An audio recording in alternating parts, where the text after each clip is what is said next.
Welcome to the news on the hour on Providence Television International. I am Ugbebo Ikekwa. The Kogi Central Senator Natasha Akpoti-Uduaghan will challenge in court the 6-month suspension slammed on her following her face-off with the Senate President Godswill Akpabio over sitting arrangements in the Red Chamber. On Thursday, the Kogi lawmaker was suspended by the Senate and walked out from the National Assembly complex. The Nigerian Bar Association strongly berated the Senate for not giving Senator Akpoti-Uduaghan ample time to present her sexual harassment complaint against Akpabio. Her legal counsel, Victor Giwa, dismissed the resolution stating that the Senate Committee on Ethics and Privileges acted in violation of a court order that allegedly restrained it from taking further action on the matter pending the determination of a motion on notice. He further expressed disappointment that the committee disobeyed a valid court order that was served on them, making a mockery of the chamber that is supposed to uphold the law.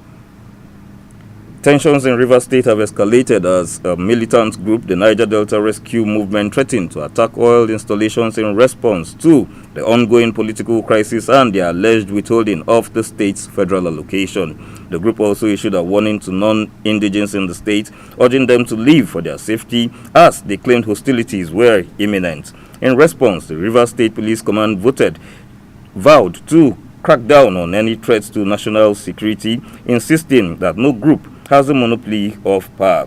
The Commissioner of Police, Olubenga Adepoju, assured residents that security forces were prepared to contain any disruptions, warning that law enforcement will not tolerate attempts to destabilize the state.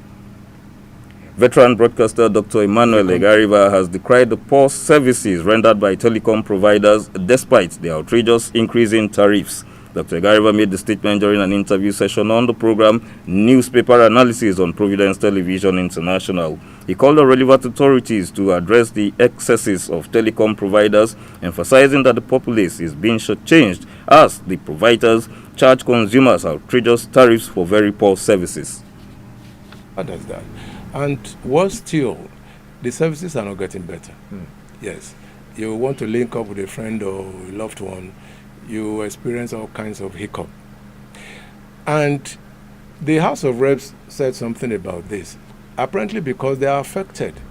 If they are not affected, I'm sure they wouldn't have said anything about it. And the tragedy of it all is that you move to some parts of this country, you are knocked off completely. There's no transmission. You cannot get to your people back home, and they begin to wonder. So that is and in spite of this, they want to increase the tariff. Yes. This is a slap on the faces of Nigerians. The Catholic community in Nigeria has once again been thrown into grief with the abduction and gruesome murder of yet another Catholic priest, Reverend Father Sylvester Okechukwu. In recent times, Catholic priests in Nigeria have become an endangered species as they have become targets of kidnappers and bandits, with the blood of priests becoming an unholy libation incessantly poured on Nigerian soil by murderous kidnappers. According to Reverend Father Wilegbe Osematie, priests are the heartbeat of the church's mission, forming the frontline infantry of God's love, but in recent times their vocation has become a death sentence. Condemning the recent killing of Reverend Father Sylvester Okechukwu, Reverend Father Osematie called on relevant security agencies to address unwanted abduction and murder of priests across the country. Born on the 11th of December 1980 and ordained a priest on the 11th of February 2021, Reverend Sylvester served as the parish priest of St. Mary Catholic Church, Tachira, Kaura local government area of Kaduna State. On the night of March 4th, 2025, darkness descended upon his residence as armed men invaded his sanctuary, dragged him into captivity, and by the early hours of Ash Wednesday, executed him without mercy. According to recent statistics, about 50 Catholic priests have been killed in the past 3 years. A renowned Nigerian novelist and writer, Mabel Shegun, has passed on at the age of 95. Dr. Emmanuel Egariva tells us more. Mabel Shegun, also a notable broadcaster and diplomat, died in the early hours of Thursday, the 6th of March, 2025. Born on February 18, 1930, she was a true pioneer, breaking barriers throughout her illustrious career.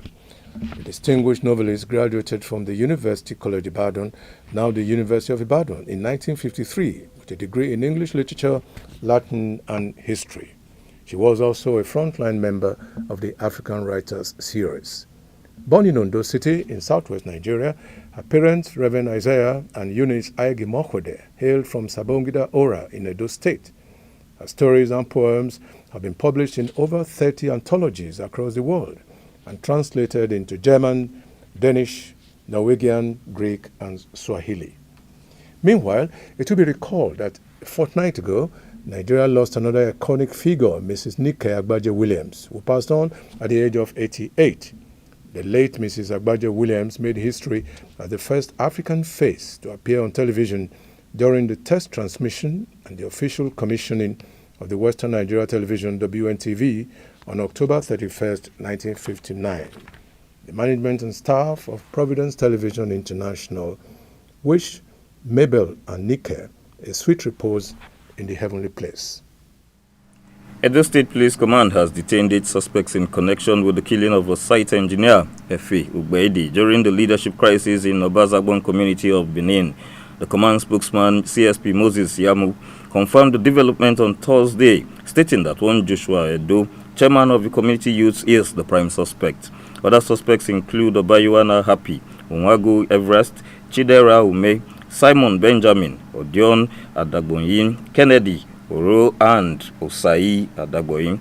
CSP Yamu further disclosed that the crisis stemmed from disputes over the positions of chairman and traditional leader Okaigele, resulting in multiple deaths and the destruction of property worth millions of naira. The Commissioner of Police, Betty Utibein, condemned the violence, stating that all the culprits will face the full weight of the law. She assured residents that the police remains committed to safeguarding lives and property in the state.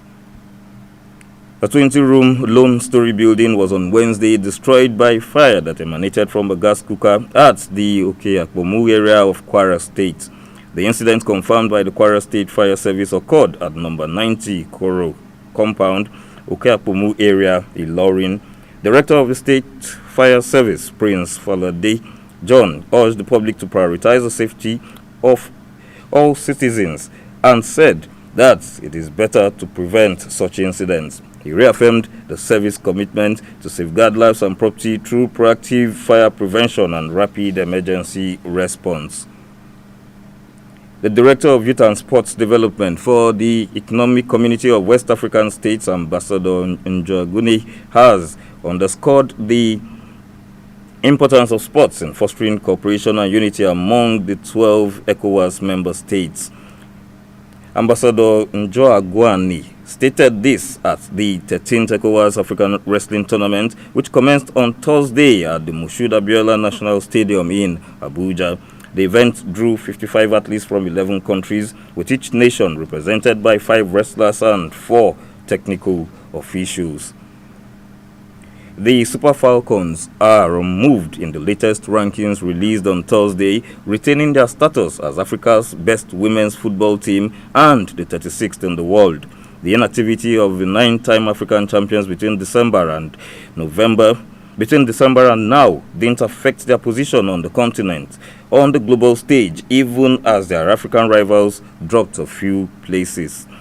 Reigning WAFCON champions South Africa are second in Africa behind Nigeria and 18 places below Nigeria globally after dropping 4 spots in the global rankings to the 54th position. The latest rankings come a few months before the 2024 WAFCON tournament, which will be played from July 25th to 26th in Morocco. 4 years after the death of Argentinian football legend Diego Maradona, 7 healthcare professionals will go on trial accused of negligence during his final days. More than 100 witnesses, including members of Maradona's family and doctors who tended to him over the years, will take the stand over the course of the 4-month trial, which starts on Tuesday in Buenos Aires. The 7 defendants risk between 8 and 25 years in jail if convicted. Diego Armando Maradona died on November 25, 2020, at the age of 60 while recovering from brain surgery for a blood clot after decades of battling cocaine and alcohol addictions.